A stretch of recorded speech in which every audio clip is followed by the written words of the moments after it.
We live? I give you the signal. What's the signal from the light? Is it spinning? Spinning,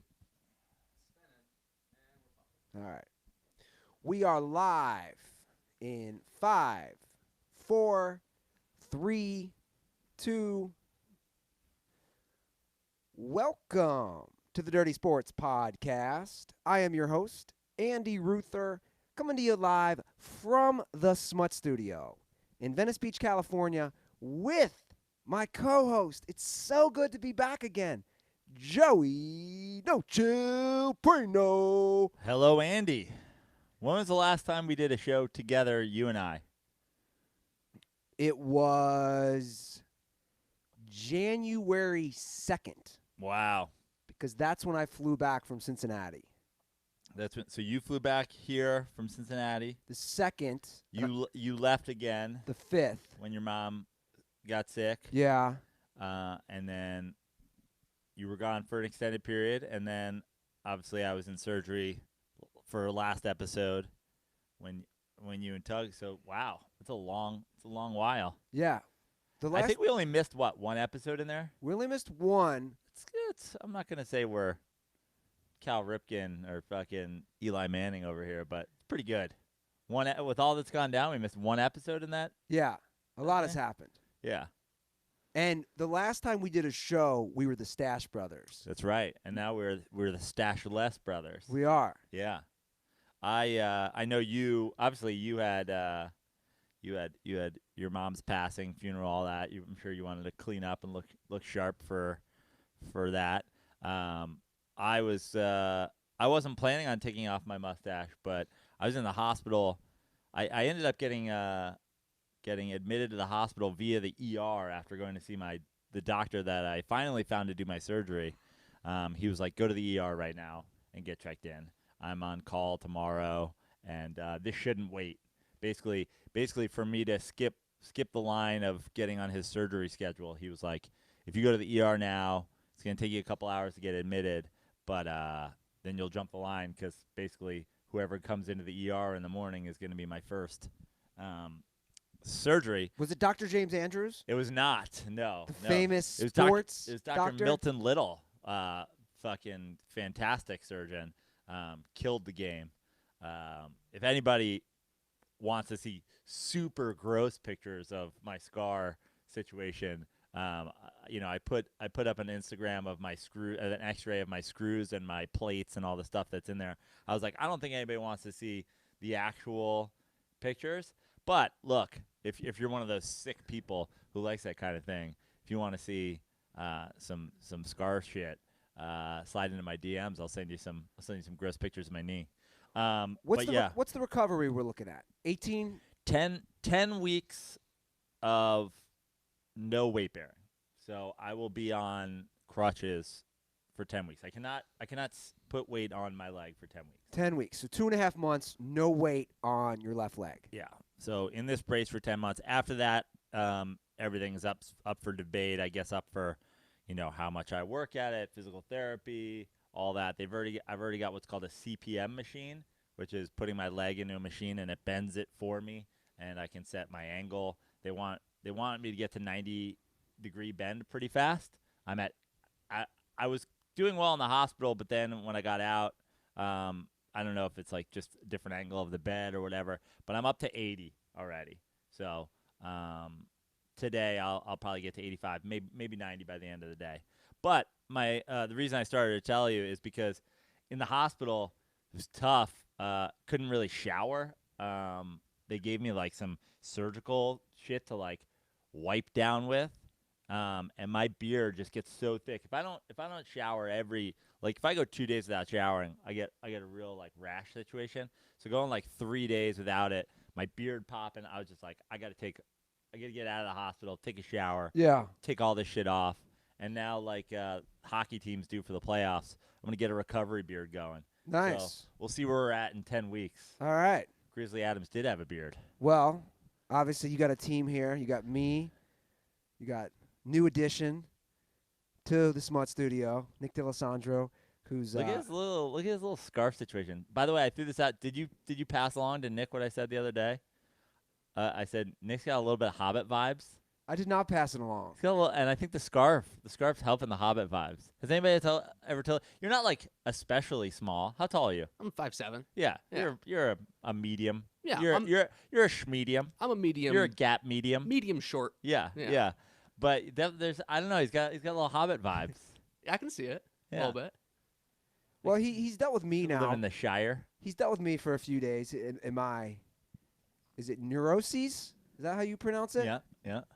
You know where Nick and I really bond is over Curb Your Enthusiasm. Oh my gosh, another great episode last night too. Larry David, if you haven't seen this season of Curb, is 100%, should I say, in a way, mocking the whole Me Too stuff? The premise through 2 episodes is he gets sued for sexual harassment It's fantastic. because his assistant or his secretary, whatever you want to call it, he takes her shirt to wipe his glasses clean, and that was going too far. Yeah. And he was very curious about her arm tattoo.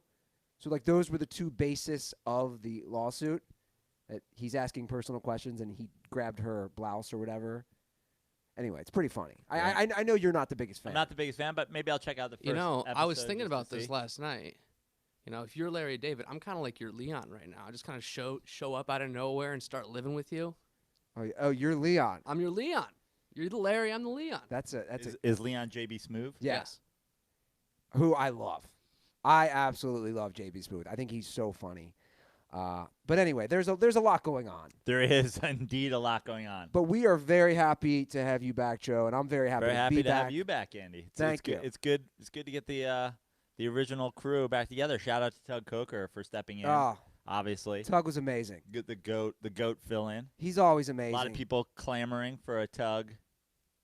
Either like a lot of people saying third man on the pod, which I don't think is the right answer. I think that takes away from when he gets to sit in. But a lot of people clamoring for a solo potentially Tug Coker DSPN produced podcast, which It's happening. he's I know is being talked about in production offices around DSPN Yeah. campus. We're gonna get Tug up and running, but we gotta get ourselves together first, and obviously we're gonna start today with the awful news of Kobe Bryant, his daughter, and 7 others tragically dying in just a horrific helicopter crash. There's no other way to put it. Yep. It's awful. It's terrible, and to be honest, I don't think I've ever seen anything like this. You and I discussed that at your apartment yesterday as far as someone of his magnitude in the sports world to die at not only a young age, but in tragic fashion. just awful tragic Yeah. fashion. The only thing, and I'm sure somebody will bring up, something that's close, but when you asked, has there ever been anything like this? I said, I think in American sports, the closest thing we had was probably Dale Earnhardt, which was obviously also a legend in his sport, dies on the track. Obviously in a sport way more, somebody's way more likely to die tragically than being a basketball player. But also, what I said was, obviously he was still in the midst of his career as opposed to Kobe who was gone. But even in America, I know people always talk about how big a sport it is, and people don't understand. It's like it's still a very regional sport, as massive as it is in the South and the Southeast and all that. It is basketball at this point. Global. In 2020 is a global game. There are people who know Kobe Bryant, around the world. I honestly can't think of anything like this. Yeah, just absolutely awful. And like you said, the thing about Kobe was that he was a global icon, and he was immensely huge, especially in areas like Asia. And I watched a good interview with Jerry West, former Laker legend, the logo, who drafted him as the Lakers GM, and he talked about that. He did a great interview on ABC. And Traded for him. traded for him. Yep. Yeah, sorry. Yep. Traded for him from Charlotte. But obviously it's just awful. And I'm just going to address the elephant in the room. We have always been critical of Kobe's game on the court and his status as a player. But guys, throw that out the window. Like, we don't care Well, about I that. think the important thing, I saw a lot of people be like, this is going to be one of the highest rated dirty sports ever and stuff like that. Is a lot of people thinking that we're going to shit on Kobe or something like that, which obviously we would never do. Never. But also, the thing about us as a show and Kobe Bryant is we've never even really, I think, been anything but.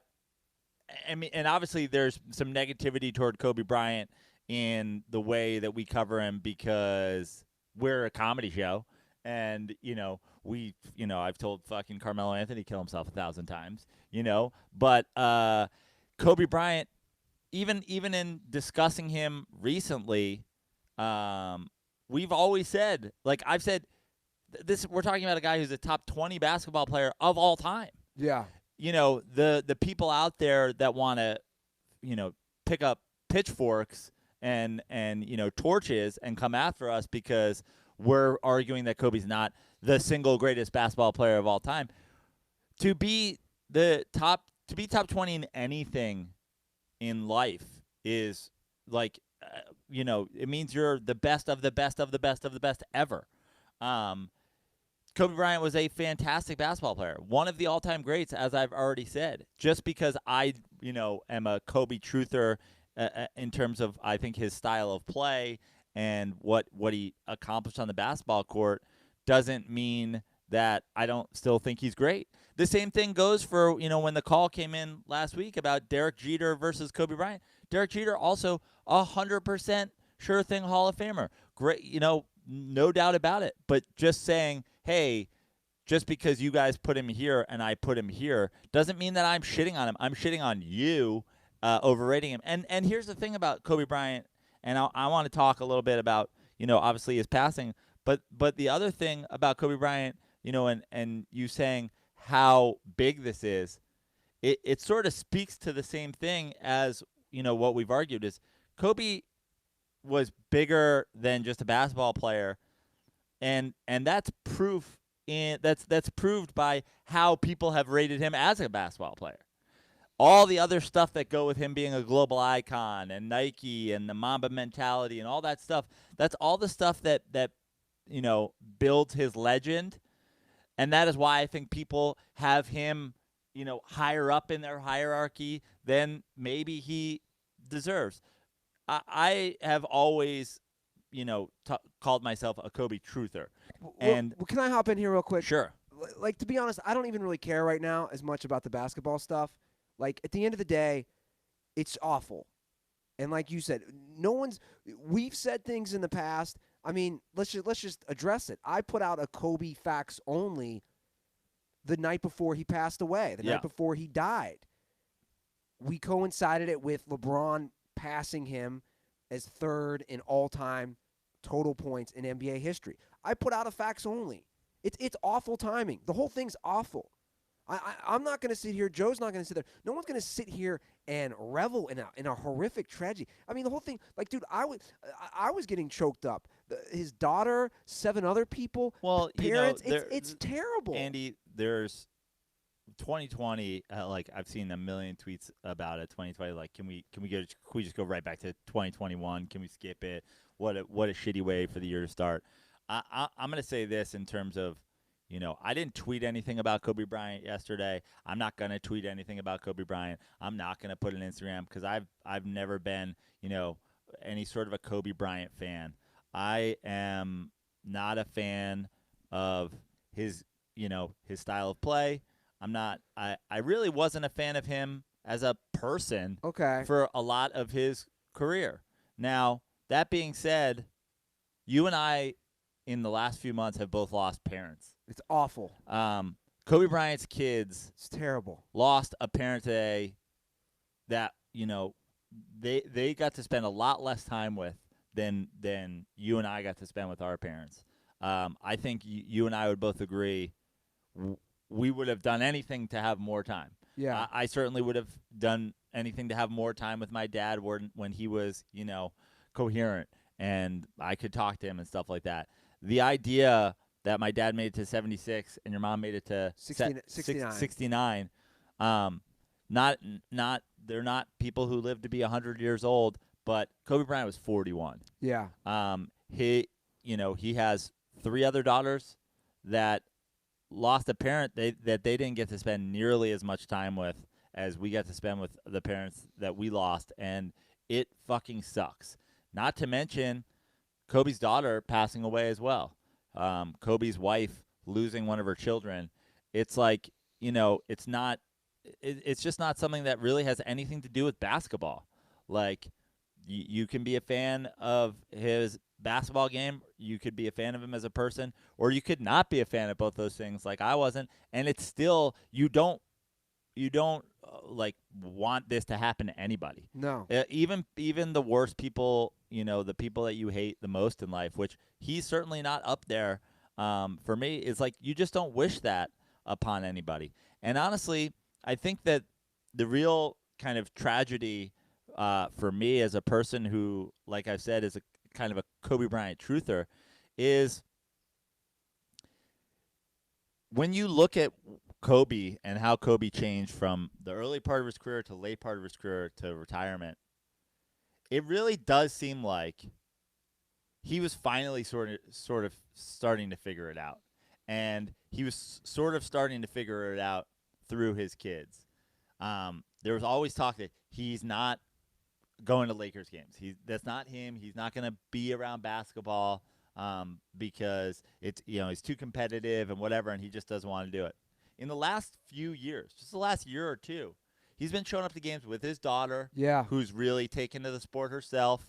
He's taking her to Lakers games. He's taking her to college games because she wanted to play at UConn and all this stuff. Obviously, yesterday he was flying to a basketball game for his daughter. In doing that and in being around the game through somebody else, I did see a change in Kobe Bryant in the way he's Instagramming congratulations to LeBron James, and he's doing the Kobe spotlight, and he's doing this thing where he wants to help other people, where, as for me, the one thing I was really critical of Kobe Bryant is just seems like he was a very selfish basketball player throughout his career, which I never liked. I just don't like basketball players like that. It's not how I played. It's not how I want my teammates to play.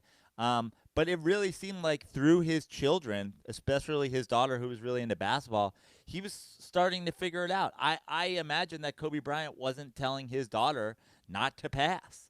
And, we all grow and we all change in life. And I think the thing that really is sad is Kobe had such a platform and was so important to so many people.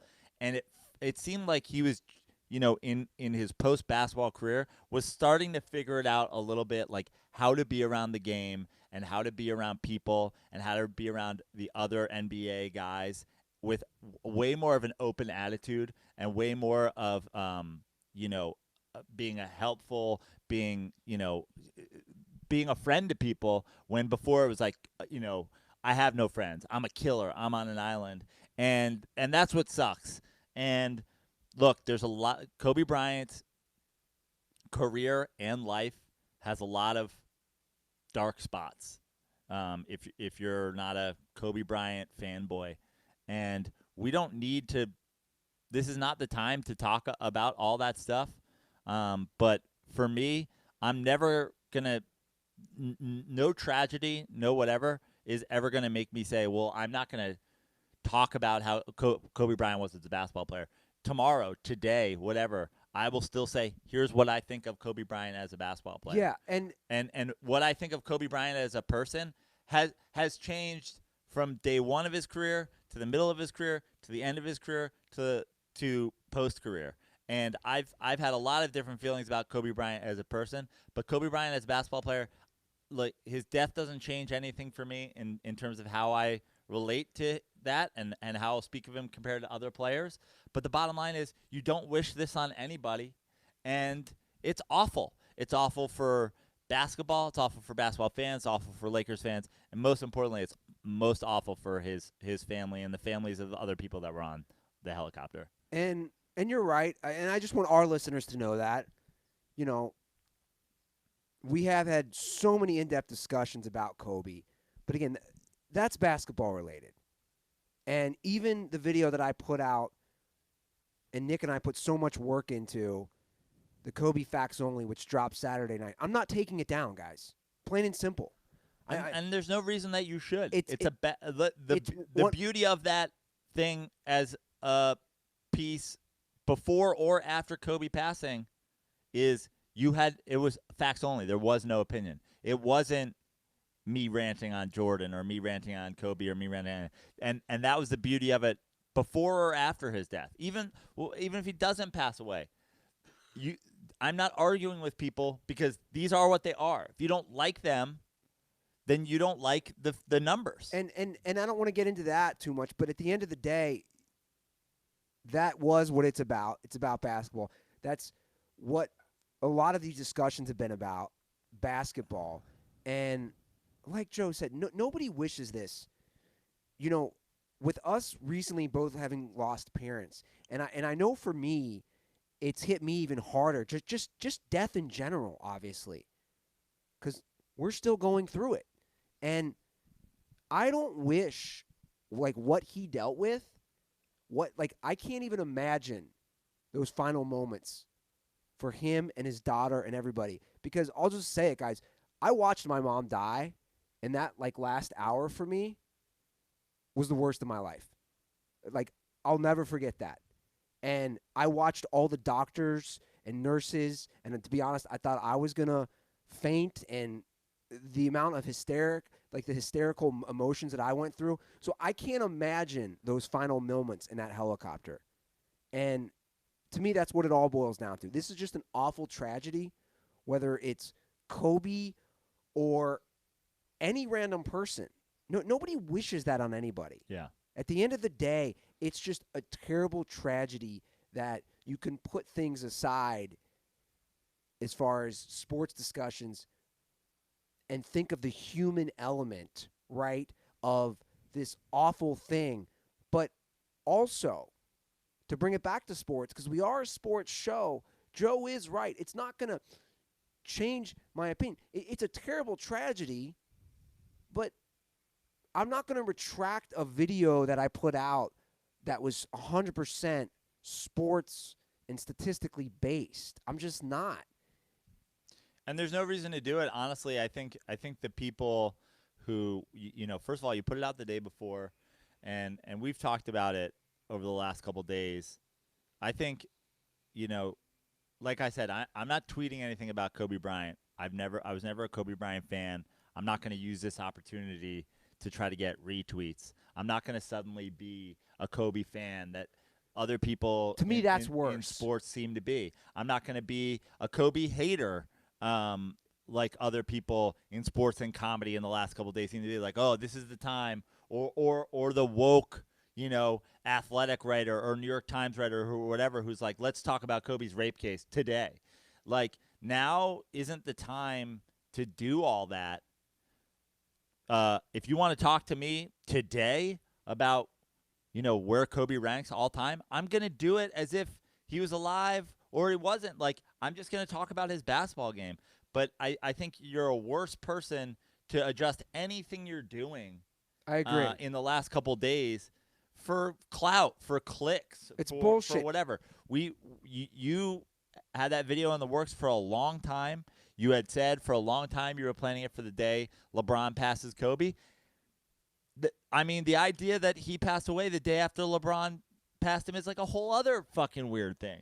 It's bad timing all around, but like, what is it taking it down to? You're somehow saying it was wrong to be up? It's like, it's just not. And I don't like that mentality, and that's the bad mentality, the mob mentality that we live in 2020. This, what I deem bullying, again, it's not a blasphemous video, and I'm glad you addressed the clout thing, because it's true, guys. I've even seen comments from dirtballs, angry that we're not addressing.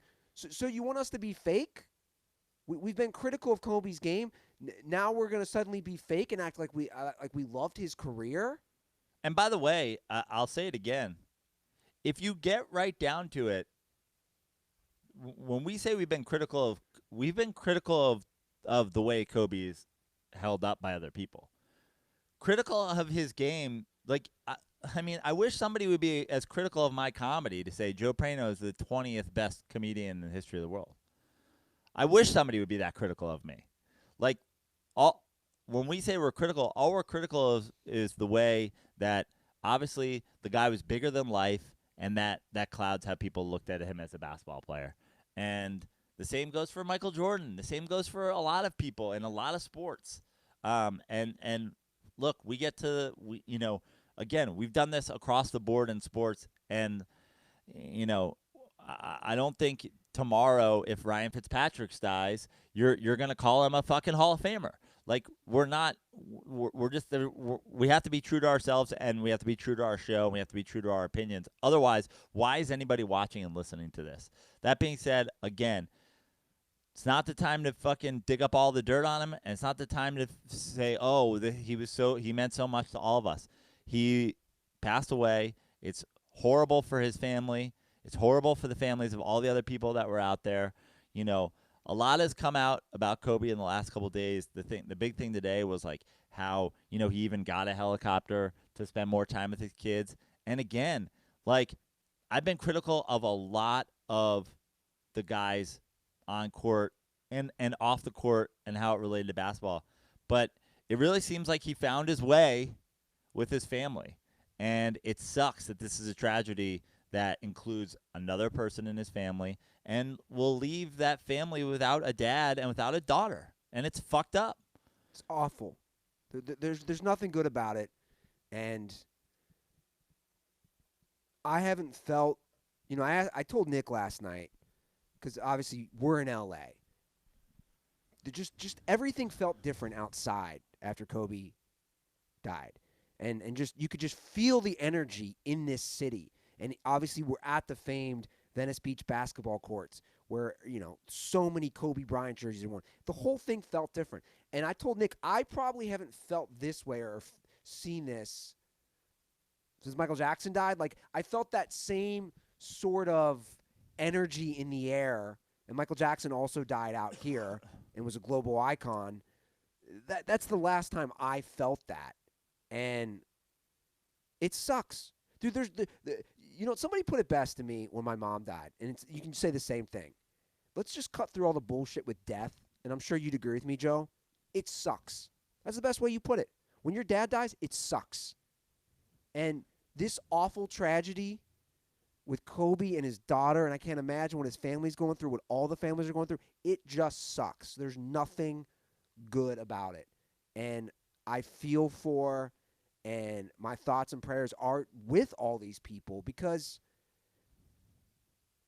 it's just a horrific death and tragedy all the way around. And look, like when it happens to somebody as famous as Kobe,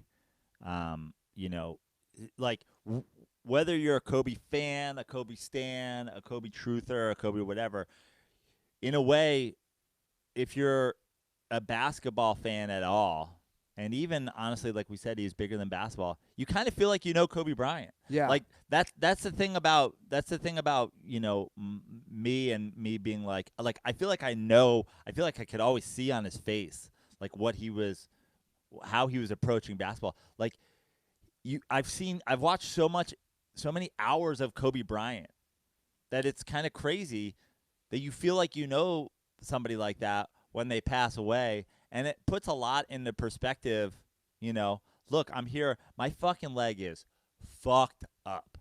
But it puts, when I'm laying in bed last night, and last night was a struggle. Like, I was, dude, like the depression last night where I'm just like on my own in my fucking bed and I like can't sleep and I'm in pain and all that shit. It's like, whether I was a fan of his or not, it puts into perspective, like it could be worse. Any second, any fucking terrible thing can happen to any one of us. A car accident, a fucking plane accident, a helicopter accident. Like, life's short. You never know what you have. Like, it sucks to feel like this, but it could be a lot worse.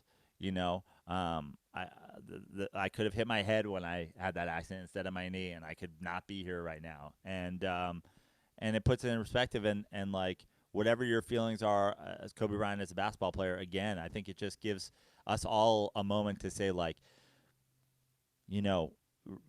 appreciate what you have, appreciate who you have in your life, and get rid of the people that fucking don't want to help you and don't want to be a positive force in your life. If somebody's out there and they don't want they're a negative influence on your life, get rid of them. You don't need that shit, because it's too short, man. We got to be like as happy as we can. Happiness is the path, not the destination, as some brilliant person once said. And It's a great quote. And look, man, it's again a horrible tragedy, not just for Kobe Bryant, not just for his family, all the people that were on that. And it's 2020 fucking sucks, dude. Yeah, it's awful. Go home 2020. You're on heroin. Seriously. So that's about as much as I think we're going to say. Yeah, it's more than I think we thought we would, and I think that should do it. Yeah. Now, in obviously basketball-related stuff, LeBron did pass him as the third all-time leading scorer, and it's wild to think LeBron does that. Obviously, he passes away the next day. The whole thing is it's eerie. I'll just be honest. It's eerie. It's sad. It's crazy. But I want to talk about LeBron for a minute. I guess I was a little naive. We went out Saturday night after the game down on Hermosa Beach at a bar, and you're like, dude, he's going to pass Kareem. And I guess I was ignorant in that LeBron basically only needs 3 seasons at 20 points a game to become the all-time NBA leading scorer, which is wild. Yeah, and should something happen to LeBron, obviously, God forbid something happens to LeBron, but should something happen to LeBron that where he's going to miss a year here, like for me, I think it is the way I've watched LeBron's climb that chart. To me, I think that's something he's playing for and something he's always played for. And if he falls off, we always talk about LeBron, and I think a lot of people thought it would have happened already, that he's 6'9", he's 265 or whatever. As he ages, his game can change, and he can be more of a back-to-the-basket player, and he can be passing out of the post. He's such a great passer that he can pass out of the post, and that he won't be. But, I mean, he's leading the NBA in assists right now. There is no sign that LeBron James can't score 15 points a game for a decade. Like, I'm not joking. There's no sign that LeBron James, who's scoring 25 points a game right now, can't be a 15 to 17 point per game scorer 6, 7, 8 years from now. Like, I don't think, barring something catastrophic happening, I don't think it's a question he's going to blow by Kareem. There's no sign of LeBron James retiring from the game of basketball. There's no sign of – this is not Michael Jordan on the Wizards we're talking about here. We are talking about a guy who's leading the NBA in assists. Well, right now, I know what you're saying, and I agree. He's playing at the highest level he's ever played at. I disagree with that. Okay. I agree with you. You're right. I jumped the gun too quickly. But I'm saying at a near. That's what I'm saying. He's not a shell of himself. He has changed his game in a way I don't think even myself saw it going. I didn't think he'd go, oh, I'm going to be more of a point guard. Like, I thought he'd go, okay, I'm going to be more of a back-to-the-basket guy. I'll pass out of the post. I'll get more easy layups. I'll exploit mismatches. But the bottom line is the game has changed significantly from the Michael Jordan era and from the Kobe Bryant era. The mid-range game it's been proven sort of worthless, to be honest. Why take a mid-range shot when you can take a layup or a three? And look, LeBron turning into, like, late in his career, it's crazy to think, but LeBron and he's still playing above that level right now. But think about 2, 3, 4 years right now.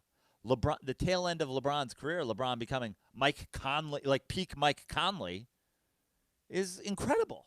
And it's a testament to the fact that he is the single greatest basketball player of all time. He's leading the NBA in assists. Here's the thing. He's going to pass Kareem in points. He's going to finish like top 5 in – he's going to pass Magic Johnson in assists. Well, I'm looking right now.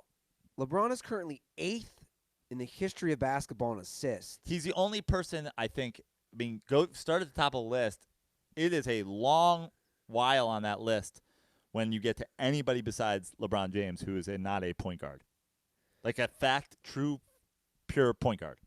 Well, yeah, the all-time leading assist players are John Stockton, Jason Kidd, Steve Nash, Mark Jackson, Magic Johnson, Oscar Robertson, Chris Paul, then LeBron James at number 8. Yeah, keep going.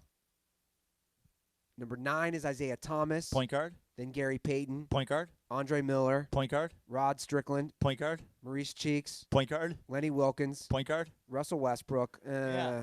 Point guard. Yeah. Terry Porter. Rajon Rondo.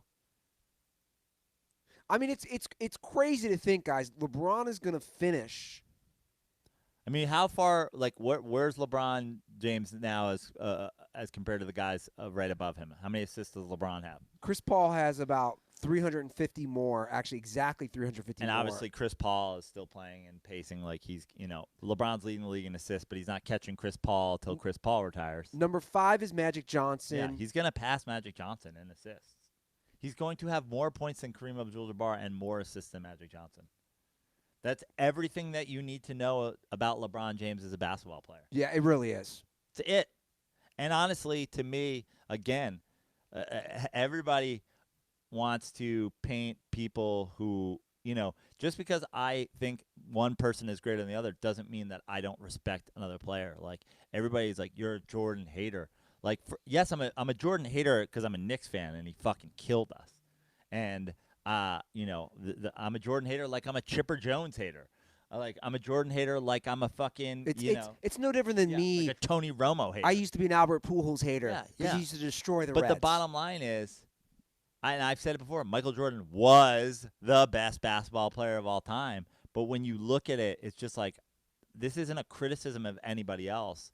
It's being a LeBron James truther. Like, that's everything you need to know.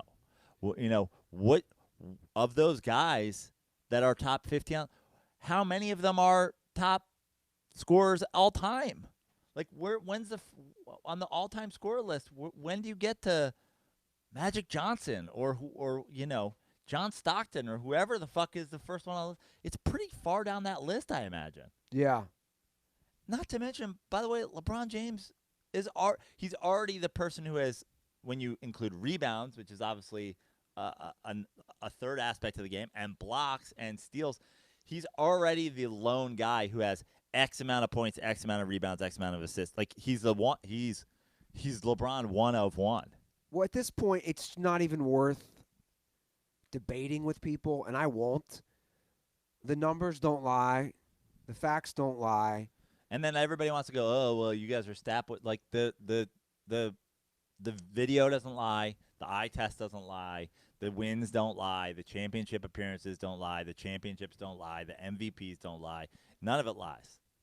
By the way, I don't understand the stat boys thing. I don't understand it, whether it's people being critical of us or anyone else.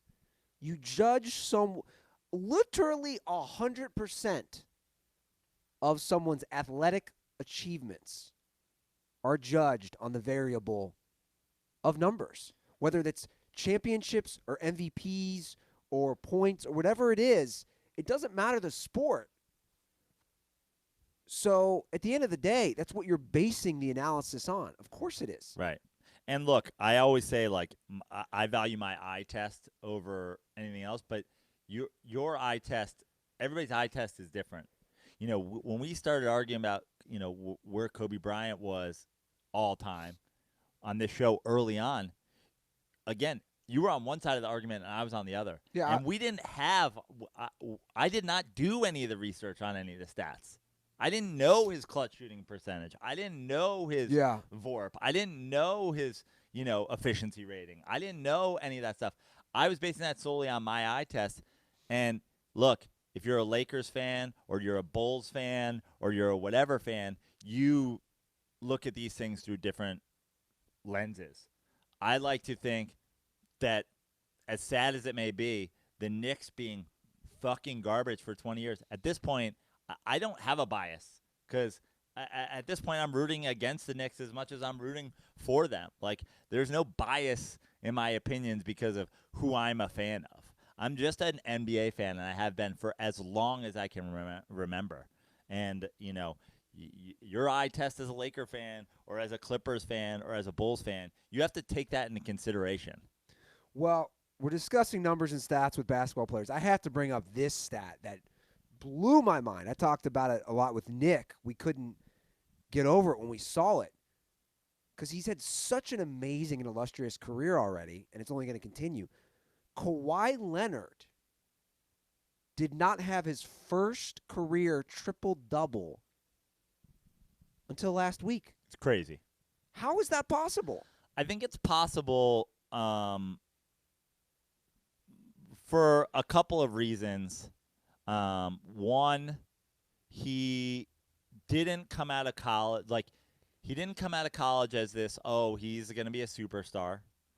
And he didn't come out of college as great as Kawhi Leonard did. The beauty of Kawhi Leonard's career is, like so many guys who have great championship legacy, is he came onto a team that was already doing it. They, triple doubles at this point in the NBA, it's like it's another one of those things where, unless you're LeBron James, who, when you watch him, I've always said, especially come playoff time where he seems to get triple doubles more often than he does in the regular season, he does it in the most quiet sense you've ever seen.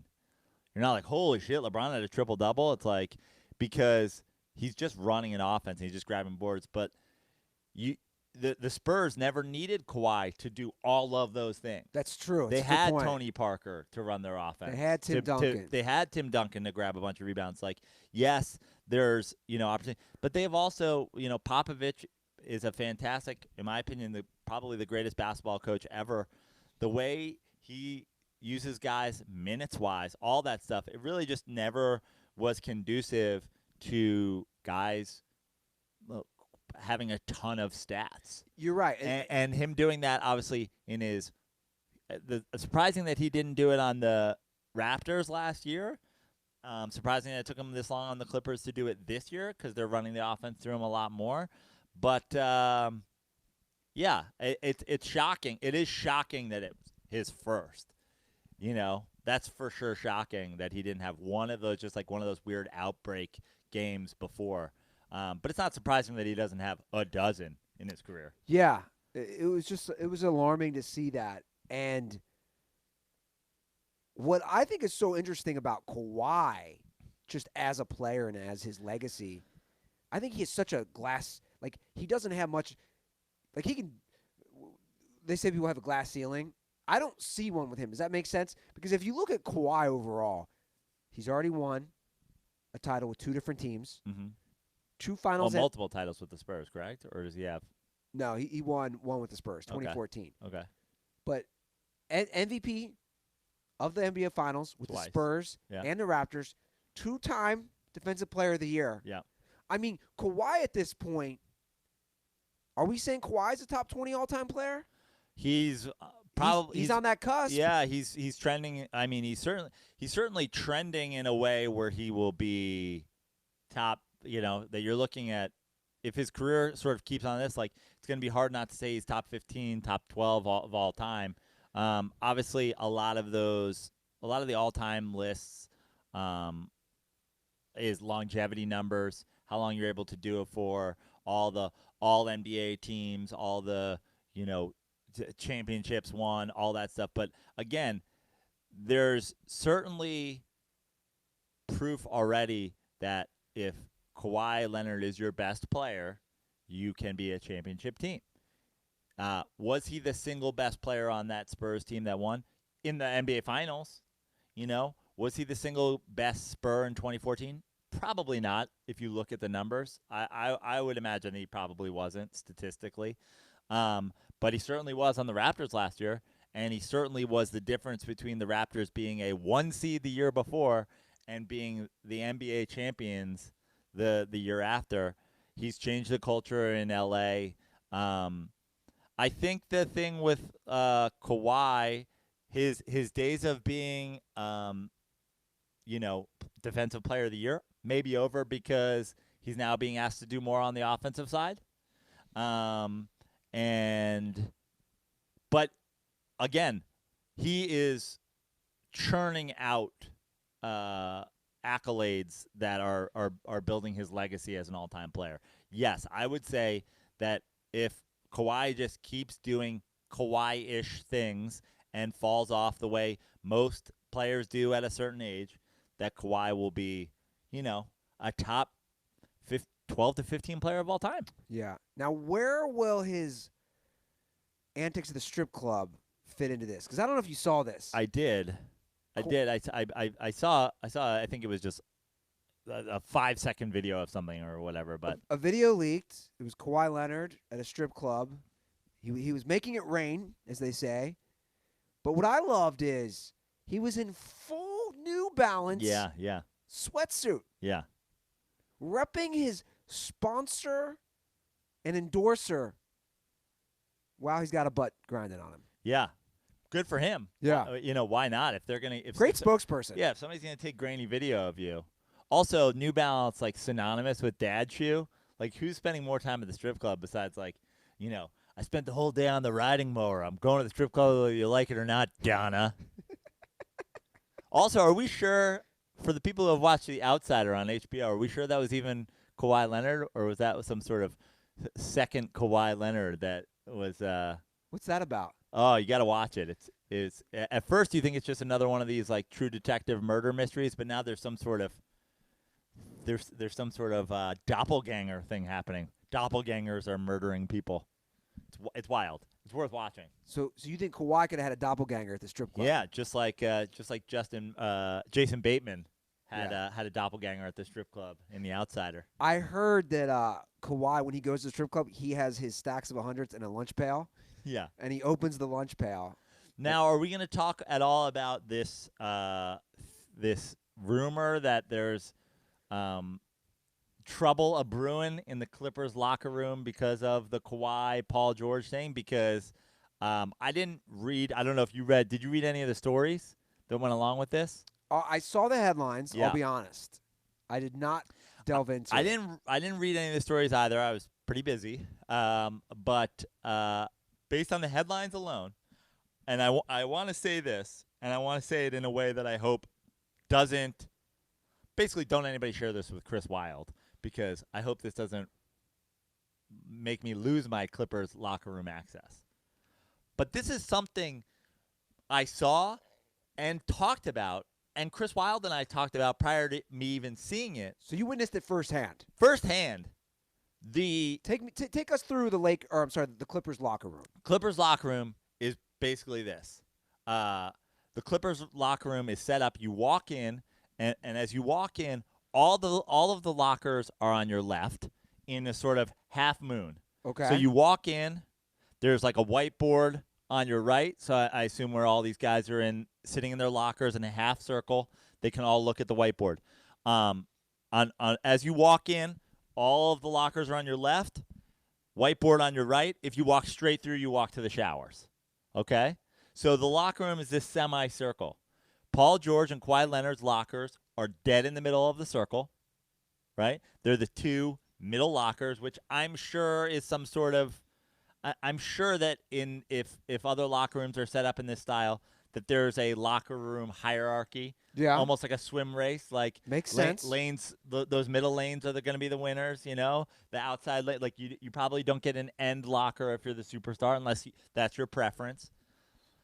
But the entire locker room is based around Paul George and Kawhi Leonard. Paul George and Kawhi Leonard, the whole room changes when Kawhi Leonard and Paul George walk in. You're not allowed to ask Kawhi Leonard questions at his locker at all. Everybody else is getting interviewed at their locker. You cannot talk to Kawhi Leonard at his locker. He has multiple Clippers security members who come and go with him to protect him from anybody talking to him while in the locker room, because he does his own personal post-locker room, post-shower press conference. Well, let me So ask if you're this. so if you're a media member, you have to wait an extra hour after the game just to talk to Kawhi Leonard. We need to find out. I should hit up Robert Littau from Black Sports Online, because I'm curious to know if other teams have that same setup. If the star from other NBA teams has his own press conference, has his own security. Because this might be the norm. Do you know what I'm saying? Could be the norm, but here's the thing. There was a 100% different feeling in the Clippers locker room this year versus last year. Last year, you walked in. We were talking to Montrez. I was fucking shooting the shit with Gallinari. We're doing the whole thing. It was a very normal feeling post game. Guys on ice, guys changing, guys getting dressed. Everybody has their little intricacies. Apparently, Lou Williams sits at his locker, doesn't turn around, puts on his jewelry last, and when he swings around, that is when you can talk to him. But when everybody's butthole clenched when Kawhi walked in, because he walked in with a security posse, walked in with one dude who's his like man, everything changes. So the idea that they're one unit, it's just not true. They're not one unit. Kawhi Leonard and Paul George are treated blatantly different than every other guy in the Clippers locker room. But I would think if you went in the Lakers locker room, I'd assume that LeBron and Anthony Davis are treated differently. Okay. I'm just assuming. That may be the case, but I'll just tell you that the idea that this Clippers team is a contender this year is based very much in the fact that they had a very, very good team last year, and they added 2 stars to it. So everybody talks about Pat Beverly and Lou Williams and Montrez and all these guys who are such character guys, not like great, but it's their personality Sure. and their heart and whatever that make them great. That these guys are the backbone of the team. And Doc Rivers is definitely the kind of guy, he's a no bullshit coach, very open and honest, and I mean, we saw him yesterday on the Kobe Bryant thing. It almost feels like a little bit of what made the Clippers great last year was lost in adding these 2 guys, because it's not all for one for all now. It's all for one for all. Also, we have Kobe. Also we have Pau Gasol and Jesus Christ, Paul George and Kawhi Leonard. I wanted to say Kobe for Kawhi, and I wanted to say Pau for Paul, but I think you know what I meant. I think they'll be fine. I think come playoff time, they'll be just fine. They'll be right there, I'm assuming, with the Lakers. That's just my take. I think they'll ultimately be fine. But we do have a lot of NFL news, and I've kind of briefly, and I'm sure Nick can hop in here to help out, looking at the YouTube comment section. There's been a lot of NFL breaking news during this actual broadcast. Okay. And before we get to the NFL news, and also our Aaron Hernandez 2020 Savage of the Year Award nominees, I would like to remind everybody it is Super Bowl week. Indeed. I feel like we've we've forgotten about that. Obviously, the Kobe events were such big news. Not only have we've forgotten on multiple levels. This L chain's been over here. Yeah. Just hanging around for a week. So the L chain, I need to get fixed. Okay. I owe you 2 full weeks, and I have not forgotten about that. Okay. FYI. I'm glad you brought that up. The L chain needs to get formally fixed. For those people new to the show or don't remember the bet was the full 2 weeks between Championship Sunday and Super Bowl Sunday. You were supposed to wear the L chain 24/7. So you owe us 2 weeks, but we'll get there. And obviously, a lot of things have happened. And I flew back past the 2-week window from home. Thank God I ended up coming back. Could you imagine me trying to convince Dr. Milton Little I needed to wear the L chain while I was unconscious in surgery? I like it. Can you imagine the videos and pictures we could have gotten? Prano's knocked out wearing the L chain. So I will be wearing the L chain for 2 weeks. Hopefully I'll get it fixed up here in the next day or two, and I'll just start rocking it, and we can start the countdown. But before we get to NFL news, I would like to remind all the dirtballs to go check out gtppicks.com. Stop paying your bookie. Make that money. GTP Picks will help you get all the necessary Super Bowl picks. It's a data-driven sports betting service that offers winning sports betting advice and affordable price. Follow their advice and win. It's that simple. Guys, right now, GTP Picks is offering a limited time offer to all the dirtballs, all the Dirty Sports listeners, for the rest of January. Got a few more days. All GTP Pick packages are 25% off. In addition to this discount, every purchase will include their Super Bowl 54 preview and every Super Bowl 54 sports betting recommendations for free. So all those amazing prop bets that Joe and I'm sure Tug will come back for Thursday that we're going to do, GTP Picks will have the insider info on who to bet on, who not to bet on, and all those amazing things. Simply go to gtppicks.com and use promo code DIRTY to unlock this limited time offer. If you like making money while watching sports, investing with GTP Picks is a no-brainer. And seriously, guys, this ends the end of the month. Obviously, the Super Bowl is February 1st. 25% off. Take advantage of this right now. I can't stand enough for GTP Picks. I've come to my strategy down the stretch in the NFL season, which obviously helped me come back against you, also made me a little bit of money in my multiple, bets that I was making up in Tahoe. Thank God, because I'm not really sure how I'm paying for this knee debacle if I didn't have some of those gambling winnings. But here's a strategy that I have found works for myself, and this is something I think that our listeners should sign up for GTP Picks and do as well. A lot of times you go to a betting site, a site that's going to give you tips, and you're like, oh, they say this, I don't really feel like that. And it took me a little bit because GTP Picks is the first sort of tip site I've ever used. Yeah. And it took me a little while to go, like, how do I come to grips with, like, me not agreeing with what they're saying? So something that I did before, something that really helped me make money down the stretches, I would write down the things I kind of was sure of, and then I would check in with GTP Picks, and the ones that they were agreed with, I'd be like, okay, I have these 5. We agree on these 3. These 3 are the ones I'm betting, and boom, I'm making money. So just use GTP Picks, use promo code DIRTY, get 25% off, and just use it to confirm your beliefs. I have a feeling that you too will win money, especially on the Super Bowl. And I still believe the best gambling day of the year. I know a lot of people are March Madness people. I was just going to say it. To me, it is. The prop bets of the Super Bowl are the most exciting bets you can make all year. So check them out, like Joe's saying. Okay, so some of this breaking news, and Nick can probably hop on the mic here too and help me out with this. I think I saw some dirtballs saying that the Chargers have officially severed ties with Philip Rivers. Jay Glazer has reported it. So it's official. And It's not official yet, but it's just been reported by Jay Glazer on a radio show this morning. Okay, can what does that mean exactly? Was Philip Rivers was a free agent coming into this year? Correct. Coming into this offseason. So this means that they're not pursuing him. They're not pursuing him. So the conversation's over. They're like, you may go sign somewhere else. We are not going to be tendering you an offer. Can you pull up the tweet? What's Jay saying? According to Jay Glazer, on the herd, Chargers have, quote-unquote, moved on from Philip Rivers. Okay. Again, nothing is official, but the report indicates the Chargers will have a different starting quarterback in 2020. Ooh. Bombshell. TB12. Get your ass to SoCal. Make them tickets worth some money, Okay, before fam. we get into your,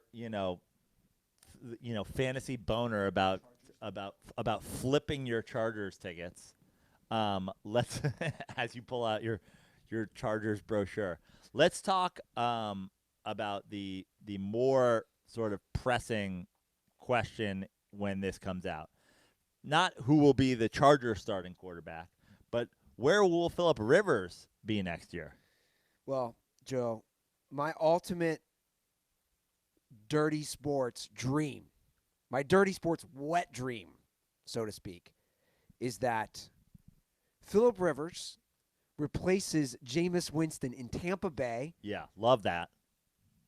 Then we suddenly have the whole Bucks thing, which was unearthed about Jason Light and the burner account and Jameis 1 of 1 and all those shenanigans. And also, obviously, Brady comes to the Chargers. If that happens, we can turn around 2020. Where do you think the best fit for Philip Rivers is? You know, this is again, and we haven't even talked about it yet. Obviously, it happened last week while you and Tug were on the show. It literally happened while I was under the knife. Eli Manning announcing his retirement, and obviously then he has his press conference on Friday. And I'd love to quickly give you my opinion on that after this or whatever. But I think that the number of teams where Philip Rivers is a fit is very similar to the teams when I was saying there's really only a few places Eli Manning could go should he decide to test those waters, which he obviously decided not to do. Or he was not wanted.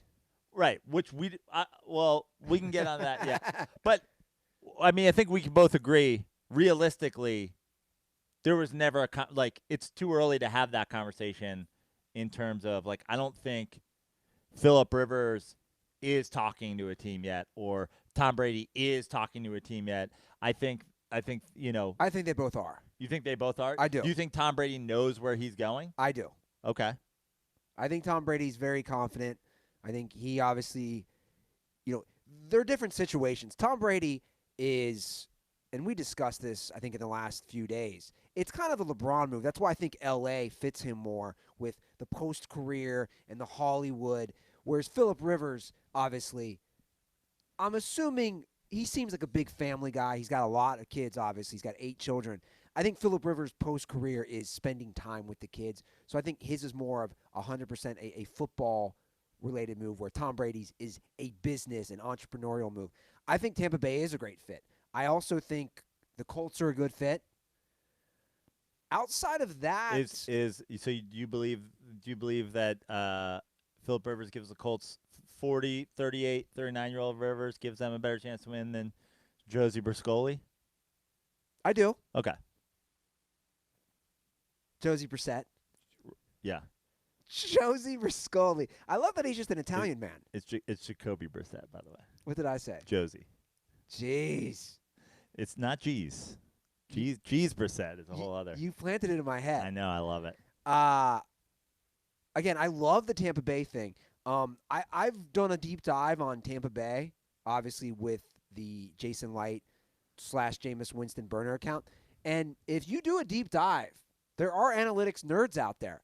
Their defense actually was not as bad as everybody thinks. No. They were put in horrible positions. Yes. Hence all the points given up. Right. Like I saw a stat, the number of times, I don't have it in front of me, but the number of times their defense got on the field with the other team having the ball inside the 30 was higher than any other team. Yeah. Again, Jameis Winston fucking stinks. So I love him going to Tampa Bay. The Colts, who else am I missing? Probably not the Raiders. I know there's a lot of talk about maybe Brady going to the Raiders. I just don't see Rivers going to a rival. So,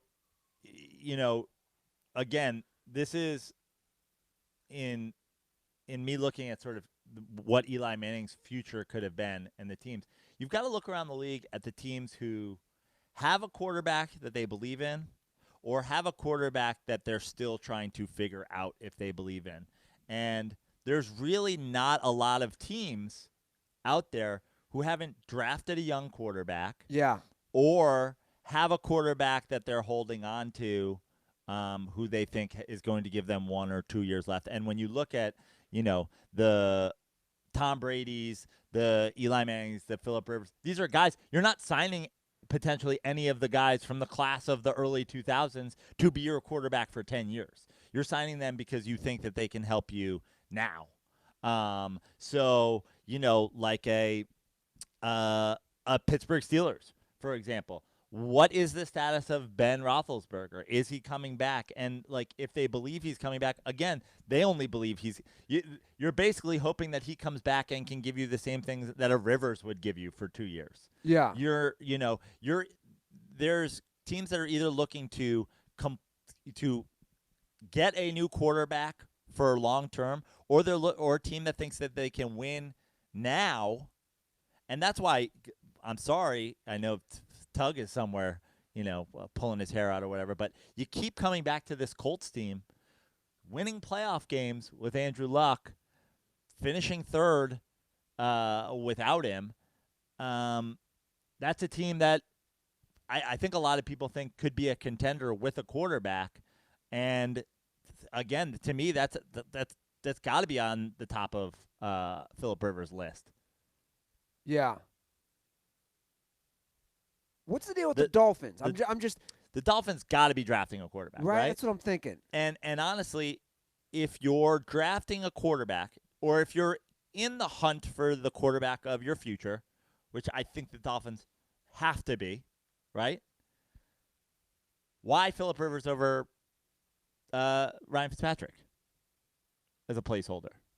Is he that much better? Just for the miles on the tires, just for the miles on the fact that Ryan Fitzpatrick hasn't played 16 games every stop he's ever been. It seems like he's younger than he is in years because he doesn't have the wear and tear on him. By the way, can you imagine if they played on the same team? And I talked about this last time Sean Merriman came on because he played with both. I want to say the combined number of kids between Philip Rivers and Ryan Fitzpatrick could be 14. I think Rivers has 8 and Fitzpatrick has 6. And then the question with Philip Rivers, which I don't think we have an answer to yet, and I think that this obviously was a big part of Eli Manning's decision to move on, is Eli Manning didn't want to play anywhere where he wasn't going to be the starter, and it wasn't a grooming someone else position. It wasn't going to be going into camp as it. Would there be potential of a Jameis and Philip Rivers quarterback? I'd say no. Competition. Is he going into the Dolphins as in a potential Josh Rosen versus? I don't know. I imagine Philip Rivers has to have the same attitude, right? I want to go somewhere to start for sure. Yeah, for sure. I think this offseason, in my memory, as far as recent memory or my life, I don't know a more exciting offseason with this number of veteran quarterbacks. I'm going to put it out there. Philip Rivers and the Cowboys? Are the Cowboys sold on Dak Prescott? I think the Cowboys are sold on Dak Prescott that he could be the quarterback of the future. But are the Cowboys sold on Dak Prescott could be the quarterback of the future at $40 million a year? Well, I saw a report last week that Dak had initially, when he started the year very hot, and he still threw for a lot of yards, but when he started really hot, remember those first 2 games out the gate, that he was offered around $33 million a year and turned it down, which, looking back on it, Dak's not worth that money. He's just not. I don't know. I agree with you. So therein lies the question. If we've seen this, new trend of building around a quarterback on a rookie deal, do you, if you're the Dallas Cowboys, do you make a move for Philip Rivers, try to get him to take, what does Philip Rivers want to sign for? 2 years, $40 million? Just give me $20 million a year for 2 years? And then after taxes, it's about $2 million a child.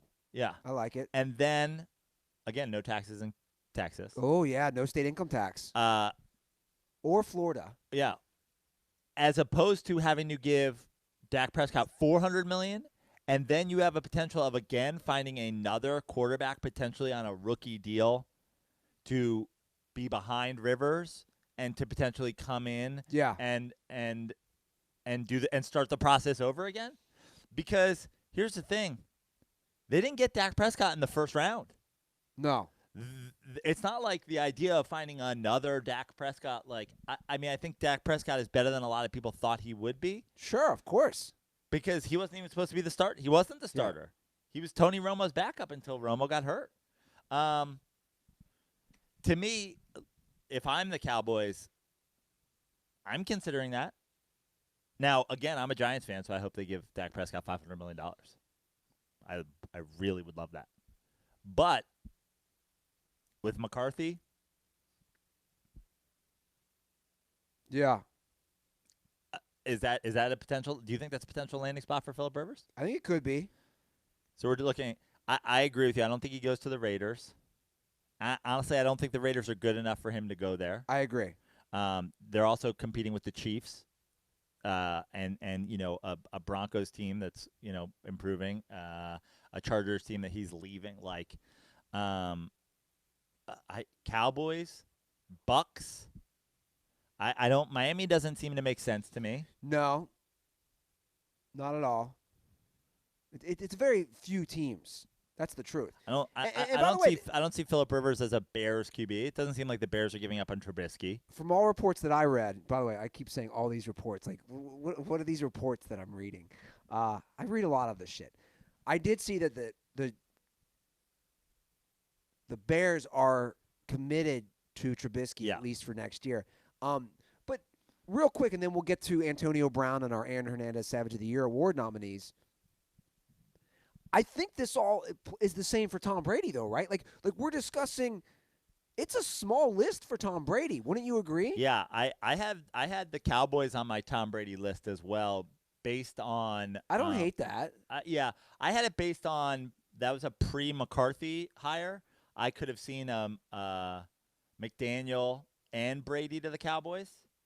I still think, as Vegas does and as you're hoping for, Brady to the Chargers. I think Brady to the Chargers is a Pat Riley to the Heat, a LeBron James to the Lakers. I think that it's bigger than the end of his career move. I think less important to Tom Brady to the Chargers is, let me see if I can win one more Super Bowl, as much as it is, I want ownership in this team that I'm going to sell tickets for 2 years. I want to go back to California. I want to be the face. I want you to put me on billboards around California, because I want to be on billboards 2 years after I retire, running for governor of California. Like, I think Tom Brady has some massive post-career plan that we don't know about yet. And that was why a California team or the Cowboys, America's team. Yeah. Marketing sense, it makes he has some sort of post-career plan that we don't know about, and I think it includes him making a boatload of money or getting into politics or getting into if you look at the odds, and these are even still old, they haven't been updated. This is January 14th. That's the latest ones I could find. The odds of Brady being on the Patriots next year are -300, yes, +200, no. But then if you look at the odds, they think he's going to be a Patriot again. Yeah, which I agree. I think the odds are still in the favor that he stays with the Patriots. But if he leaves, it's pretty clear cut. The odds of him going to the Chargers are +200. Cowboys, Raiders, Colts are +700, Prano. And Cowboys and Raiders are +700. He's +800 for the Colts and the Panthers. Mm-hmm. So Panthers are another interesting, I guess, landing spot. Yeah. For some potential quarterbacks. Is Cam Newton a free agent this offseason? The free agents for this season: Dak Prescott, Drew Brees, Tom Brady, Ryan Tannehill, Jameis Winston, Rivers, Bridgewater, Mariota, Case Keenum. I mean, that's fascinating. Look at that list. Yeah. That's what I'm saying. This is the most interesting offseason. Jameis to the Raiders is like the almost like it just seems like such a fit, right? Oh my god. Seems like, I mean, that just seems like that's where Jameis goes to end his career. Take me through. Okay, Jameis Winston goes to the Raiders. Take me through. Jameis Winston shows up to an all-you-can-eat seafood buffet. Yeah. Doesn't pay. Walks out. He leaves the. Now I don't know if they still do it. The Rio, because I used to work at the Rio back in the day, as you guys should know. Used to have a great all-you-can-eat seafood buffet.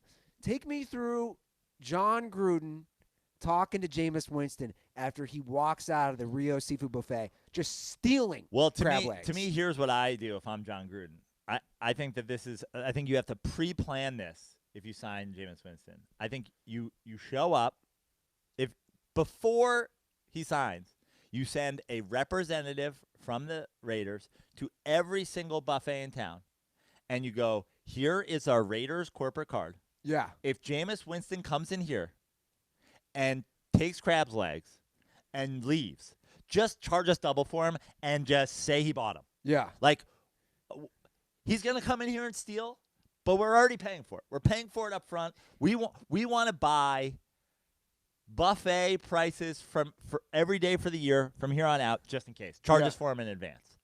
Because he's coming. Yeah. I Jameis like is it. coming. I like it. Yeah. Because Jameis, and I've said this before, Jameis reminds me of Bobby Boucher. Like, he doesn't get it. And I feel like Jameis would not understand the concept of a buffet. Like, to me, Jameis just thinks the food is free. Yeah. Because it's just there. Nobody brings it to you. And the thing about the buffet is, how do you explain to him that you can eat all you want, but you can't take any to go? Yeah, that's a good point. I feel like that's beyond his comprehension. I agree. Now, before we move on from the NFL, I know I do want to give 2 minutes on Eli Manning. I know because he retired last week, you guys got to talk about it. I do want to say one thing about Eli. I know that you seem to be of the opinion that Eli looked around the league and tried to find a team that wanted him and gave up on things he wasn't wanted or whatever. I don't know if he looked. I am of the opinion, again, based on nothing, just my personal opinion, that nobody wanted him. Okay. I think that again, it's only a few teams in the league that even make sense to have an Eli Manning or a Philip. Like, again, we're talking about 4 or 5 teams that are going to give a free agent 38-year-old quarterback money to start for them for 2 years, whatever. And I got to say, the what I love about Eli Manning is he couldn't be more different from Joe Prano. 16 years in the league. He said it very blatantly in his press conference. You know, Wellington Mara said, once a Giant, always a Giant. For me, it's only a Giant. I think the reason he didn't retire right after the season ended is because he wanted to think about the same thing that we're talking about. Where could I end up? What does that look like? And he decided long before those conversations started that, yeah, maybe there's a place, maybe there's not, but I don't even want to find out. I want to retire a New York Giant, and I think the New York Giants, obviously the New York Jets are part of the same city, but the New York Giants, more so than any other team in the NFL, because it's in New York City, there's like he really basically, in a way, by not even pursuing it, guaranteed himself a life where he is the king of New York till the day he'll live in New York, he'll stay in New York or New Jersey or whatever. He'll never pay for a fucking cup of coffee. He'll never pay for a dinner. He is it's like he's the heavyweight world champion in 1940. Everywhere he goes, what's up, champ? Yeah, like it's a good feeling. It's fantastic. He could be mayor of New York tomorrow. And why I say he's so different than Joe Prano, and in a way, what I was rooting for Eli Manning, and he took the exact opposite thing. Is, to me, I think Eli Manning wrongfully took the blame for a lot of the lack of success of the New York Giants. I think Eli Manning, in his heart, believes that he is still good enough to play. I think Eli Manning in his heart believes he could help a team win. And the way I always was, I would be like, I ain't going out this way. I ain't going out being your fucking whipping boy. I don't care if I got to move to Indianapolis for a year. I don't care if I got to move to fucking Miami for a year or Tampa Bay or whatever. I'm going to show you that fuck you guys. I still got it. And Eli Manning, props to him. Couldn't be more different from me. He's like, maybe I feel that way. Maybe I don't. But it's more important to me to be a Giant and only a Giant. And I got to applaud him for that, even though in my heart I was hoping he showed everybody that he could still play. And as a Giants fan, it's awesome that he won't play for anybody but the New York Giants. I'm so happy for him. I hope that he does get treated like a prince forever. But as an Eli Manning fan, I hate that he didn't get a shot to prove it. Didn't even find out if he had the shot to prove it. So that was the only thing that I took away from the end of the Eli Manning retirement career. While we're still on this Giants subject, some breaking news fresh out the oven right now. Giants just hired Freddie Kitchens as their tight ends coach. Ooh, that's interesting. Evan Ingram gets his man. Yeah, Evan Ingram, and I know there was a lot of whispering of Witten following Garrett to New York, which it would be an interesting tight end. But by the way, that's an interesting move. You talk about a life downgrade. To me, that's a big drop off. You were the he is upgrading from Cleveland to New York. Okay, fair enough. But this is the quality of life argument. Oh. Would you rather live in a studio apartment in New York or a 4-bedroom house in Cleveland? This is basically what Freddie Kitchens' coaching career just had. Freddie Kitchens just moved into a studio in Hell's Kitchen. It's a good point. You're the he moved into a studio into Hell's Freddie Kitchens. Well played, Joe. Well played. Head coach, Cleveland Browns. You live in Cleveland, a.k.a. the mistake by the lake. You now are demoted to a tight ends coach, position coach, but you're in the metropolitan New York City area. That's a great debate. It is. It is the quality of life debate. Now his contract, he's now making, I'm sure, 4 million times less when you consider how much cost of living is. Yeah. Like he went from having a head coaching contract to being a position coach's contract, and now everything costs 10 times more than it did. However, he can upgrade. Like the food situation, his food situation in Cleveland versus his food situation in New York. Yeah. By the way, he's also in like North Jersey now, where the Giants live. He's going to be able to get 200 better slices of pizza within a 5-mile radius than there is in the entire state of Ohio. That's something. And he looks like a guy who enjoys pizza. Oh yeah. And hoagies and calzones. Yeah. And stromboli. That's the thing I noticed the most. Because obviously I was home 25 of 28 days. And the thing I noticed most about being back in Cincinnati was, one, like vegetables. I don't know where they are. Greens. I don't think they exist. Now, I know my dad is part of that problem. And his health habits are not the best. But dear God. Like, by the time I got back, Nick knew, because I was here. By the time I got back to L.A., I was like, I just need a kale salad.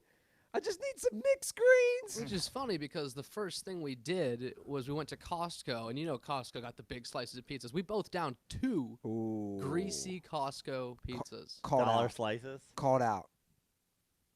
You're right. But what after that? After that, kale and Brussels sprouts. I said after that, I'm going to be good.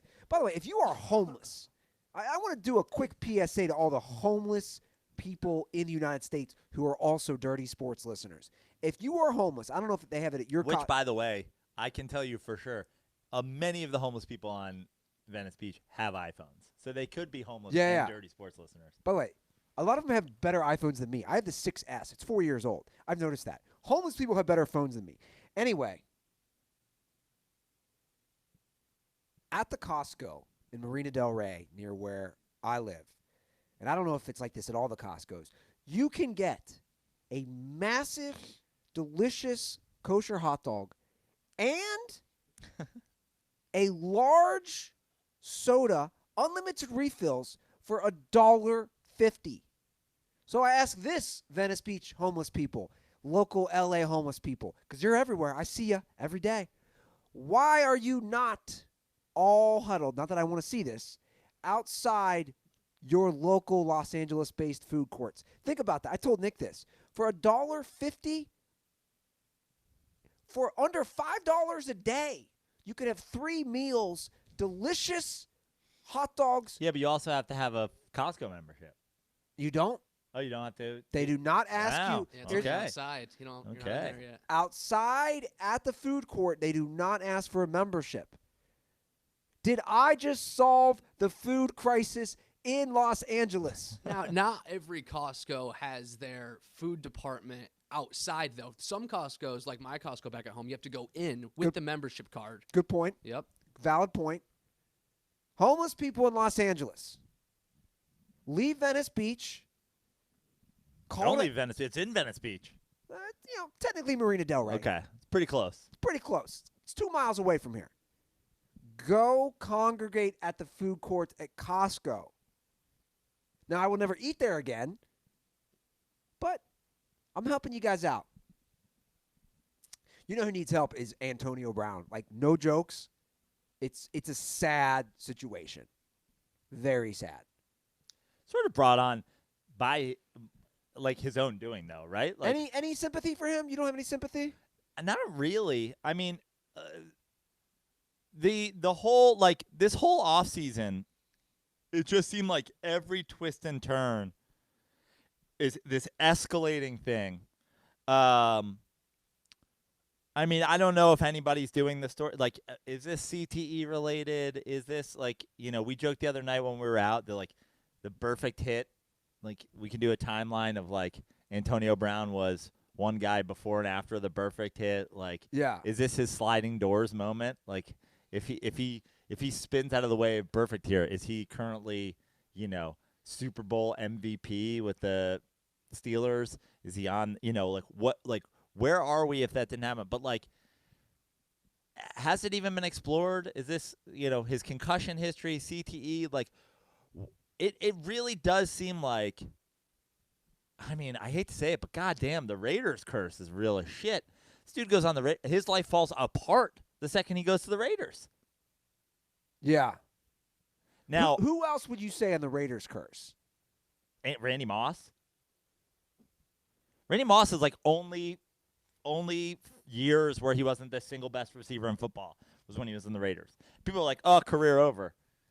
Fucking the Patriots get him for a song, and he breaks every receiving record. Yeah. It's also where guys' careers go to die. Yeah. Yeah, I mean, how many guys? Warren Sapp, Richard Yeah. Seymour. But, like, Todd Marinovich, Yeah. the guys who had, like, you had great hope for who went there. You know who overcame the Raiders curse and still was very, very good and productive and played at a Super Bowl? Jerry Rice. Yeah. Charles Woodson. Charles Woodson. It's a bad situation. So Antonio Brown, we did not discuss this last episode. He was arrested again, and there's so many things involved in this. Basically, this is what I gather, if I read this correctly, and I did reread everything. A mover came to Antonio Brown's house. He moved all his stuff from Oakland area. Okay. So this is in Oakland area. No, they moved Okay. it from California to Florida. Okay. Hollywood, Florida. I Okay. always love that. Yeah. Florida loves having, like, a Hollywood, Florida, a Venice, Florida. Like, there's all Yeah. kind. Yeah. Tap the brakes, Florida. Yeah. So the driver shows up. Apparently, his assistant had paid for it, or his assistant had signed away everything. He owed him $4,000. Antonio Brown did not want to pay. He was with somebody else. He didn't want to pay. The guy says, "I'm not going to give you your shit until you pay me." Which is what. Look, I have limited, but I do have some experience with these moving companies. They love to get your shit and then change they love to bait and switch you, change the price. Like, oh, it ended up being more, blah blah blah. But now we have your shit, so you have to pay us if you want it. I know dozens of people who have sued moving companies after paying them just to get their shit. I'm not going to say this moving company's 100% in the right here. But also Antonio Brown, man, tough few months. So they get into it. He drives away. Antonio Brown throws rocks at the moving truck, which supposedly causes damage. The driver comes back. Antonio Brown does pay the $4,000, however, does not pay the additional $860 that the company wanted for damage to the truck. Okay. Which, I'll be honest, sounds kind of shady too. I mean, have you ever seen a moving truck? These things aren't usually in the best shape. Yeah. They basically drive across country banging into shit. So they come back and they come with this assessment of $860, random, Yeah. if you ask me. So AB does not want to pay that. So this time they get into it, and Antonio Brown and his buddy, his trainer Glenn Holt, former Cincinnati Bengal player actually, they jump into the driver's seat and they Of the moving truck. physically strike the mover. The driver claims he tried to battle Holt for the keys and suffered cuts on his hands in the process. While AB and his pals were unloading the truck, the driver says he told the group they were taking property that belonged to another client. So they tossed someone else's stuff back in the truck, causing damage as well. Right.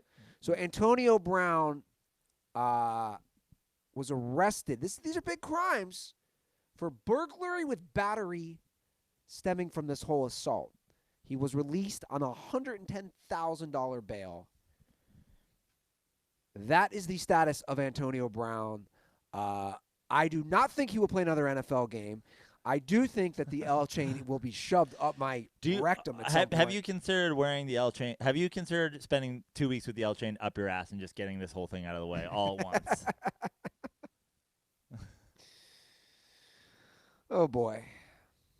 I hate to say it, and this is going to be so awful, because I honestly do not want this to happen. The only thing The L chain up your ass? Yeah. I'd be concerned if you did want it to happen. The only thing that can save me is a career-ending injury of Odell Beckham. Yeah, or I mean, look, Odell Beckham's on his own. He's got his own Antonio Brown-like tendencies. Oh, he goes off. Yeah, he goes off. But it would be a huge leap for him to. I mean, look, we're looking at. I think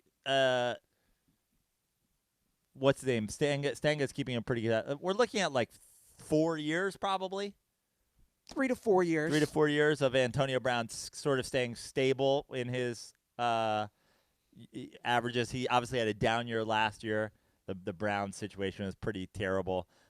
So I don't think Antonio Brown plays football again. XFL? That doesn't count. No, obviously not for you. But in terms of playing football again. The thing about Antonio Brown to the XFL wasn't like the XFL, and I know we have a dirtball who's like involved in the XFL. Wasn't the XFL's big thing? Didn't McMahon come out of the gate hot like, we're bringing the XFL back because fuck Kaepernick and all these people who like at first like I wasn't think it like everybody has to get the U.S. flag tattooed on their neck and you can't have a criminal record and I think they changed a lot of that. I can't believe it. I think they came out hot and tried to grab some headlines and he has realized there are 11 qualified professional football players without criminal records. Yeah. And he has realized he can't form a team without one. I think it was something like that. Do you want to say something, Nick? Well, I didn't really have anything. I was going to ask because Odell Beckham currently at 6,500 total receiving yards for his career. Yeah. Not even halfway to Antonio Brown right now. How many years has Odell been in the No, I think that's wrong. I think Antonio Brown, he's within 4,800 of Antonio Brown. Antonio Brown, 14,000 career receiving yards. Are you sure about that? Mm-hmm. Are you looking at then the question begs, is that including postseason? 14,000 seems like a lot for that's all purpose, my bad. 11,000. Yeah, I was going to say 11,000 and 14,000 all purpose. But Odell's 6,000. Right. So Odell's been in the league since what, 2013? So so basically you're saying he's from 6,500 to 11,000, right? We're looking at 4,500 yards. Yeah. So you're looking at 3 1,500-yard seasons, which no one's saying he's going to have 1,500-yard seasons, especially when you look at last year. But that's also 4 seasons at, 1,100-plus yards. Yeah. So So we're looking at 3 I mean, good years. I'll be honest. before- I would feel so much better had Antonio Brown played this year. Just like even like an 800-yard season. Yeah. For me would have done wonders. I'm not like, let me put it this way. I'm not doing things to loosen up my rectum yet. Yeah. Like I'm not at that stage.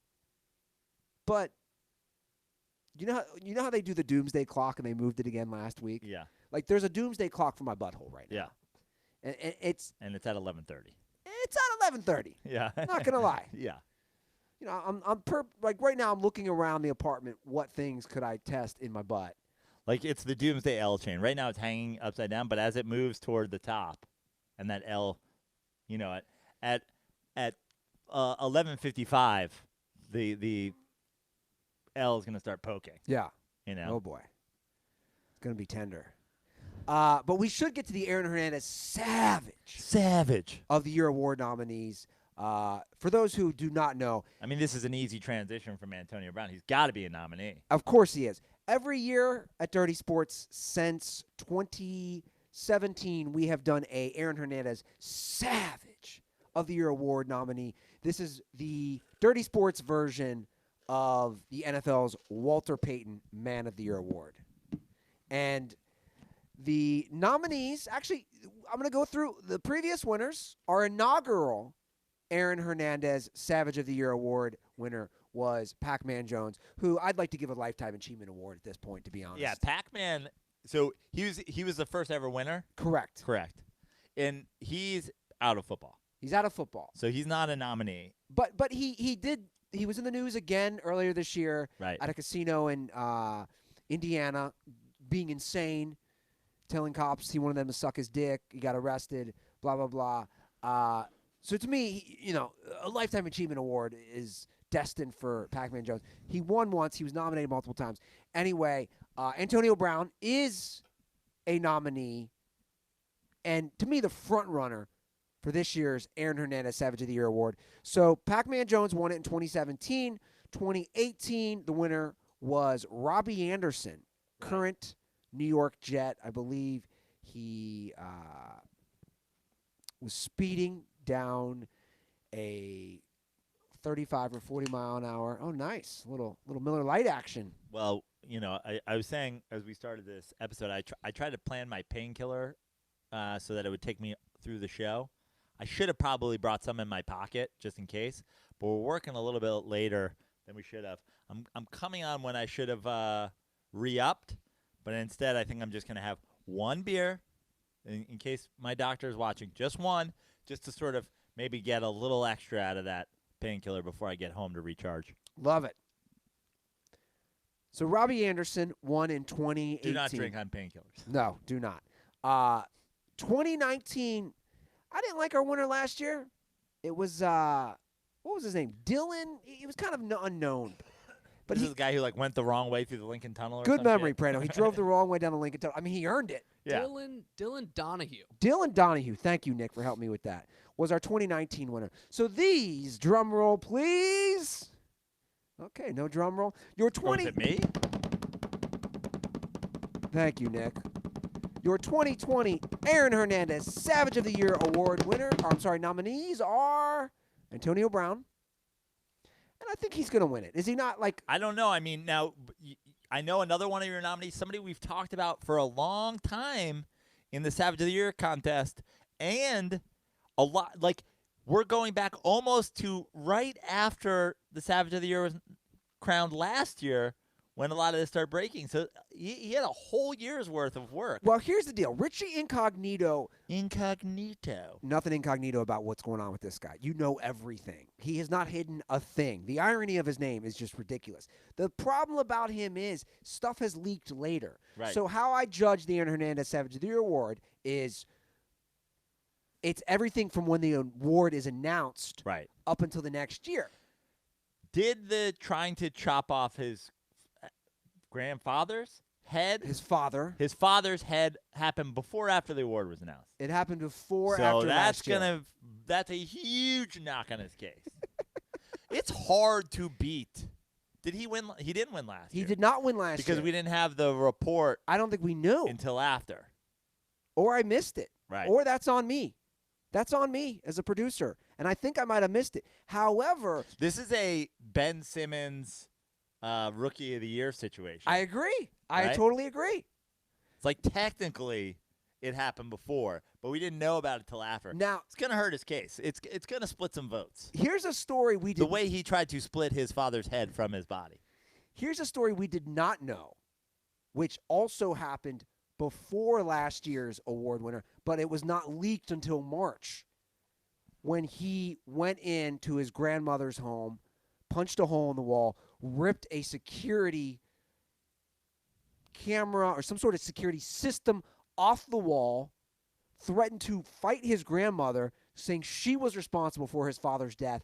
That all did leak after last year's nominee. So the two things are kind of tied together. But I'll say this much.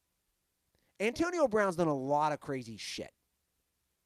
There's nothing as crazy as trying to chop off your dead father's head at a funeral home. Okay?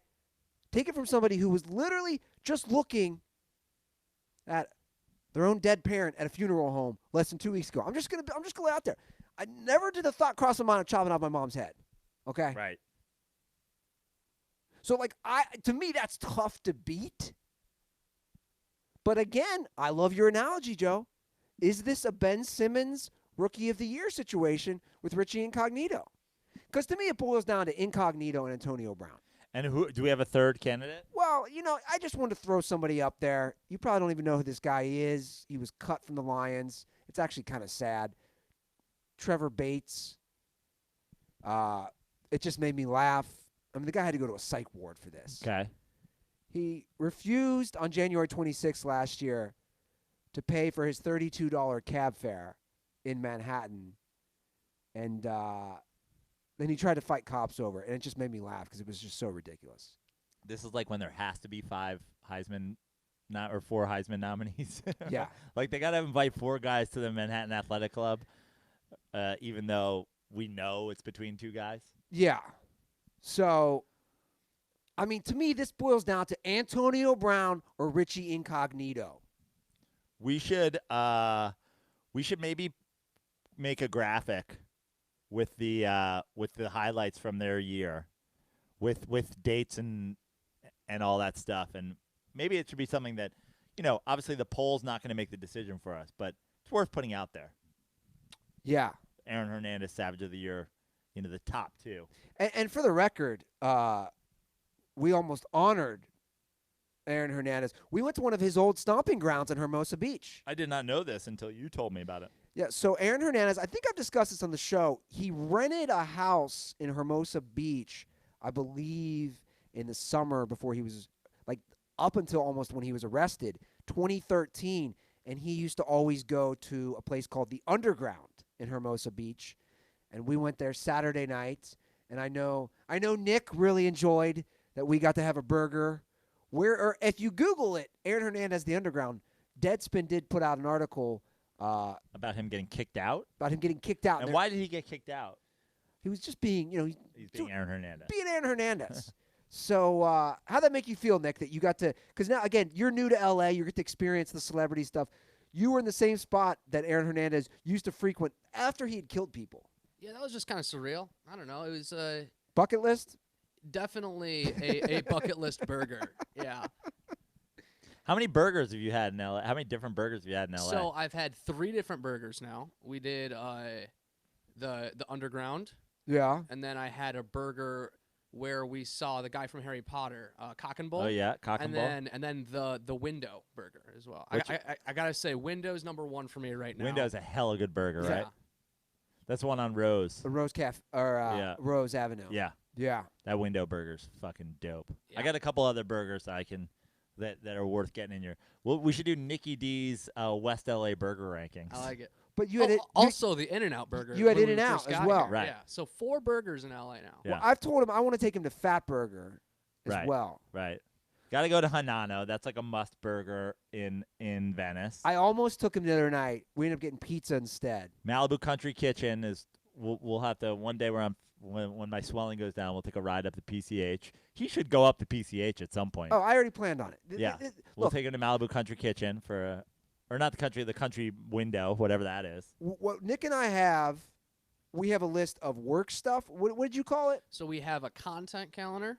So just like a calendar of all the content we want to make. And then we have a leisure calendar, things we want to do Leisure, yeah. out in the road. Today, we got Costco on that list. Well, and Trader Joe's. And Trader That's Joe's. sort of that's crossover. Yeah. He's a fan, though. He's a fan He of. likes going shopping. I've noticed Nick's a good shopper with me. Do you put him in the little seat in the shopping cart? Little hobbit body in that baby seat? Or does he get his own like small cart? Like, you Unreal. can put some stuff in your small cart. Might use my own cart today. It is. Now he doesn't watch Silicon Valley, but I said the equivalent of you staying out here is kind of like the incubator. Yeah. Because I'll just be honest with the dirt balls. Like I was like, I'll take care of your groceries. You got a place to stay. I can't break the bank what we pay you, but you have free housing and you have free food. Isn't that what they do in Silicon Valley? Yeah. So it's funny when we go to Costco, I'll see Nick eyeing things and I'll be like, "Do you want to get that, Nick?" And he'll be like, "Yeah," and I'll say, "Throw it in the cart." Go to the candy aisle. You get one thing from the candy aisle. He denied me frozen chicken tenders the other day. I did. Yeah. We spent about we turned down the aisle, and then all of a sudden Andy picks up the pace and is like, "We're not staying here. We're going out of the next aisle." You know why? It was a selfish reason. Because I know if I got him those Costco chicken tenders, I would eat too many of them, and I don't have the restraint. But then I tried some of the ones Tug got him from Whole Foods last night. Yeah. I said, never again. I said, we're getting the Trader Joe's tomorrow. I'm sorry. We're getting the Costco chicken tenders tomorrow. Because these Whole Foods gluten-free chicken tenders. Why don't you just get some boneless like chicken strips and toss them in your own whatever and make them yourself? Yeah, I could do that. You're right. How did this conversation get from Aaron Hernandez Savage of the Year to our Costco? I don't know. It was situation? underground. You had the burger, all the things burger, leisure calendar. Nick, here's the thing Here we you're gonna realize with Dirty Sports. How did one conversation get to another? Happens all the time. Yeah. Of course. It's we kind of go underground with our conversations, like Aaron Hernandez went underground to probably kill / maybe have sex with dudes in that bathroom. Yeah. I mean, there's a lot out there. Just saying. So we're going to limit it to basically Richie Incognito and Antonio Brown, and we will announce on Thursday's episode your 2020 Aaron Hernandez Savage of the Year award nominee. Because it's down to those two guys. It's been a minute since we've done calls. I do not have them today. I haven't checked. I do want to announce to everybody, please, if you have any questions, comments, or anything you want to say, call our hotline, 310-359-8365. That is the Dirty Sports hotline. And that's going to be our show. And before we wrap it up, something I will also say to the listeners if they want to engage in the conversation that happens on the Dirty Sports even faster, something that we started doing while you were out of town since we've had Nick here, which is subscribe to the YouTube so that you can watch the show live, set up your notifications so you get a live notification when the show goes live, and then you can put questions, comments, concerns, queries in the chat. Nick, you monitor the chat. Do we have anything? Can you give us a big three, as I like to call it, the YouTube big three? Any three things from the chat today worth discussing? There's not too many questions, but there was a lot of discussion about this. And speaking of the Aaron Hernandez Award, there was a video released of Kareem Hunt being pulled over and arrested for having open container of vodka and marijuana. Okay, now I saw those comments in the YouTube. He's pulled over. He's got open alcohol. He's got marijuana. Big deal. But was it the video that was so surprising? The video isn't surprising. You watched it? Yeah, it's not that much. Guys, Richie Incognito tried to chop off his dead father's head. Yeah. Antonio Brown was assaulting a truck driver. Now, I'm not out here trying to say he should have, get this award by any means, but Yeah. it was just something that happened 48 minutes ago, Yeah. so I thought it was a little... And the video's from when? I'm not sure when the video... It was released today, like this morning. Right. So Kareem Hunt he's got a history now. Yeah. Hey man, if I played for the Browns, I might start drinking and driving again. Other Dirtball comments, I want you to discuss Ari Sharif's Kobe tweet. Ari Shafir. Shafir. I have nothing to say about that. No comment. Ari Shafir is somebody that, as long as I've known the dude's name, from even before I was in L.A. comedy, and I think he's in New York now. But when I was in New York and he was out here, I wasn't really in touch with the LA scene that much, but he was a guy who always popped up as somebody who injects themselves into these things. He's a shock jock. He's always going to say something horrible at the most, He's like Anthony Jeselnik. Like any tragedy, he's going to jump in and he's going to have something to, add on. So, pretty on brand for Ari. Yeah. All right, guys. That is the show. Thanks to all the dirtballs who watch live on YouTube. And yes, to reiterate what Joe said, subscribe. That way you can watch, ignore your job, ignore your schoolwork, ignore your kids, whatever you're doing, and tune into us. Also, follow us on Twitter and Instagram at The Dirty Sports. If you leave an iTunes review, drop your Twitter or Instagram handle, and I will send you 2 koozies. I went to the post office this morning before they even opened. I was waiting in line, and I mailed out some koozies today. So get on that. Follow me on Twitter and Instagram at Andy Ruther. Joe Prano. At Fix Your Life on Twitter. At Joe Prano on Instagram. JoePrano.com if you want to see what shows are or are not still happening post-injury. But I am planning on still traveling to a couple of places. Hopefully they will hold. Right now I am still planning on being in Colorado, in Aspen, Boulder, and possibly Denver for some shows at the end of February. Early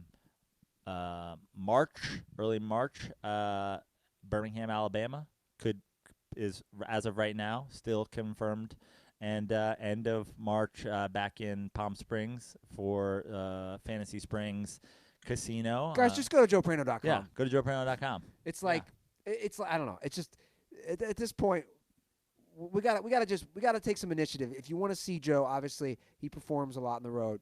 Yeah. Go to joeprano.com. Yes, please. Nick. I do some photography. I post on my Vishko account. Vishko. I can't imagine many dirtballs have Vishko, but if you do, you can follow me at Nick Dale. Isn't that account where like girls get kind of slutted up a little more? A little bit.